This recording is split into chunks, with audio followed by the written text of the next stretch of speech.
Fala galera, eu sou o Matheus. Neste vídeo eu vou fazer uma análise completa do fundo imobiliário HABT11. E olha, tem muito tempo que eu não falo desse fundo imobiliário. A última vez que eu falei dele foi em 2021, então de lá para cá mudou muita coisa. Então eu vou levantar aqui para você todos os pontos positivos e todos os pontos negativos atualizados para a gente ver se o HABT11 vale a pena. E não se esqueça, se você gosta desse tipo de conteúdo, se inscreva aqui no canal e ative o sininho para você não perder mais nenhum vídeo como esse. Como eu não gosto de enrolar, vamos lá, direto ao ponto. O fundo atualmente está com dividend yield de mais de 14%, é um excelente dividend yield e atualmente ele está sendo negociado a quase R$ 96. Quando a gente compara o seu preço de negociação atualmente com seu valor patrimonial de R$ 99,69, vimos aí um desconto de aproximadamente 4%. Vamos então aqui entrar nas primeiras informações, do fundo imobiliário. Primeiro temos que ele é um fundo imobiliário de papel, ou seja, ele investe preponderantemente em CRIs, que nada mais é do que um crédito imobiliário. Temos aqui que ele é gerido pela XP e administrado pela Vortex, que cobram as seguintes taxas. Na minha opinião, eu achei essas taxas bem salgadas. Temos aqui uma taxa de gestão e administração de 1,26% ao ano e uma taxa de performance de 20% sobre o QCD, 100% do CDI. Na minha opinião, é muito tranquilo você superar o CDI, ainda mais porque nesse momento o Banco Central começou a diminuir a taxa Selic, então o CDI também está começando a cair. Mas vamos continuar que atualmente o fundo tem mais de 72 mil cotistas, então logicamente vai ter muita gente comprando cota e muita gente vendendo cota. Só para você ter ideia, eu vou pegar aqui o volume médio diário de negociação e veja, em junho foi mais de R$ 1 milhão, e isso de forma diária. Em maio, mais de R$ 1 milhão. Pode ver que em 2023 foi mais de R$ 1 milhão de forma diária. Quando a gente vê um histórico aí do fundo imobiliário, a gente vê que ele já há bastante tempo vem sendo negociado a mais de R$ 1 milhão de forma diária. Então é muito fácil você comprar a cota do fundo e é muito fácil você vender as cotas do fundo. Então temos aí outro ponto positivo. Outro ponto também que é positivo é que o fundo imobiliário vem tranquilamente superando o IFIX. Veja que no início dele, foi bem difícil para ele superar o IFIX, até porque nesse momento aqui a gente teve, você sabe, pandemia. Mas logo depois a inflação começou a subir, a taxa Selic começou a subir, o CDI também começou a subir, o IGPM também começou a subir. Então esse fundo superou e muito o IFIX. Mas veja, por ele ter superado o IFIX dessa forma, a gente já espera, que ele possua aí um risco um pouco mais elevado do que outros fundos imobiliários do mesmo segmento. Beleza, temos aqui um ponto positivo. Ele superou o IFIX, mas é bom a gente ficar de olho nas taxas dele. Primeiro, antes da gente entrar na carteira dele, nas taxas, enfim, a gente tem que conhecer a estratégia de alocação do fundo imobiliário, que consiste em 3 principais pontos. Primeiro, a estratégia Core, que atualmente está aí em 78,4% do patrimônio do fundo. Temos aí a estratégia tática, com 13,6%, e a estratégia de liquidez, que é aproximadamente 8%. Vamos então aqui conhecer um pouco de cada uma dessas estratégias. Lembrando, a principal estratégia é a estratégia Core.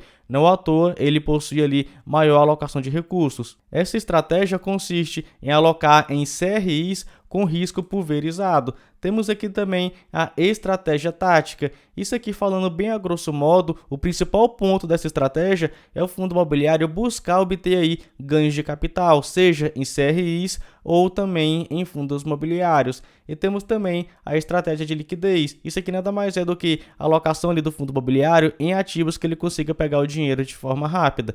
Vamos então aqui conhecer o portfólio do fundo imobiliário, a carteira de investimento dele. Veja que mais de 88% ele investe em CRIs, até porque estamos falando aqui de um fundo imobiliário de papel, mas ele também possui 4,7% alocados em cotas de outros fundos imobiliários e 6,7% alocados em ativos de liquidez.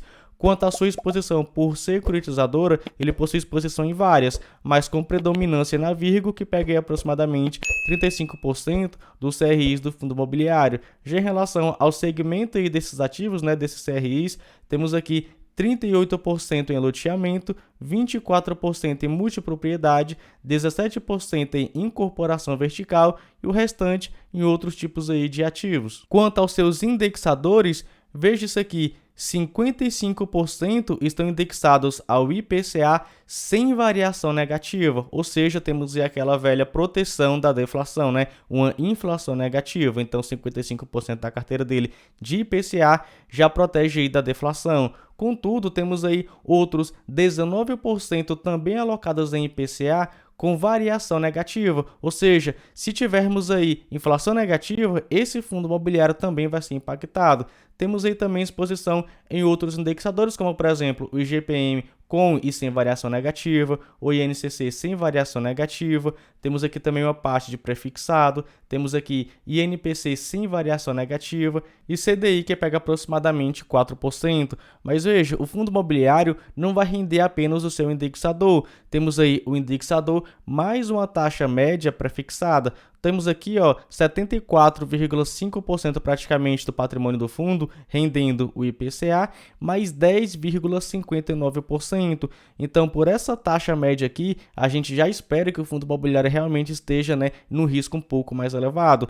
Temos aqui aproximadamente 4,2% do patrimônio do fundo rendendo o CDI, mais 4,95%, e o restante, conforme você está vendo aí na tela. E olha uma coisa interessante.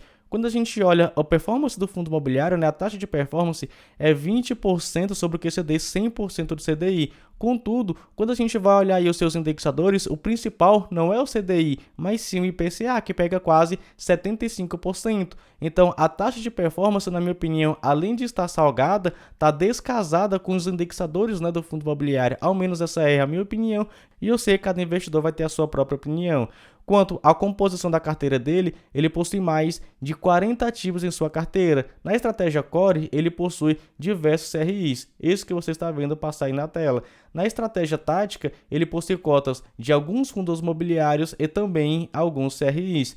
Já na sua parte de liquidez, ele possui cotas também de outros fundos imobiliários, além de um pequeno caixa em um fundo soberano. E agora que você já sabe os pontos mais recentes e mais relevantes do HABT11, vou compilar aqui para você os pontos positivos e os pontos negativos para a gente ver se ele está valendo a pena. E como sempre, vou começar pelos pontos positivos. E não se esqueça, se inscreva aqui no canal se você ainda não é inscrito e gosta desse tipo de conteúdo. Vamos lá, o primeiro ponto positivo, ele possui uma excelente liquidez, até porque ele tem mais de 72 mil cotistas, então se você quiser comprar ou vender cotas do fundo, você consegue fazer isso de forma extremamente rápida. Outro ponto positivo é que esse fundo imobiliário superou e muito a rentabilidade do IFIX. Então, quando a gente olha as taxas desse fundo imobiliário, já é de se esperar que ele tenha um risco um pouco mais elevado do que outros fundos imobiliários do mesmo segmento. Outro ponto positivo é que ele é bem diversificado em mais de 40 ativos, de acordo com a estratégia dele, core, tática e de liquidez. Outro ponto também que é positivo é o seu PVP, ou seja, o seu preço em relação ao seu valor patrimonial, porque quando a gente compara os dois, a gente vê aí um desconto de aproximadamente 4%, e esse desconto pode ficar ainda maior se esse fundo começar a diminuir os seus dividendos, porque o IPCA ele começou a diminuir, a taxa Selic também começou a diminuir e o CDI também. Então é muito normal os fundos imobiliários de papel nesse momento aí da economia diminuírem os seus dividendos e logicamente a cotação acompanha isso e tende também a cair. Outro ponto positivo é que atualmente o fundo imobiliário está com dividend yield de mais de 14%, mas conforme eu falei, esse dividend yield ele pode variar um pouco, tanto para cima quanto para baixo.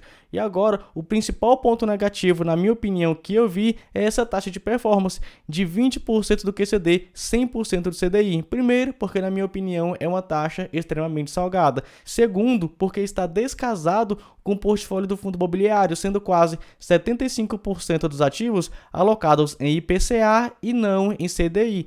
Então, quando eu compilo aqui para você todos os pontos positivos e negativos, eu sei esse fundo possui ótimos pontos positivos, mas na minha opinião, considerando essa taxa de performance, ele não vale a pena. Mas se você não se incomoda tanto com taxa de performance, temos aí um fundo imobiliário com excelentes pontos positivos. Lembrando, essa é a minha opinião e de forma alguma é recomendação de investimento. Fico por aqui e nos vemos no próximo vídeo.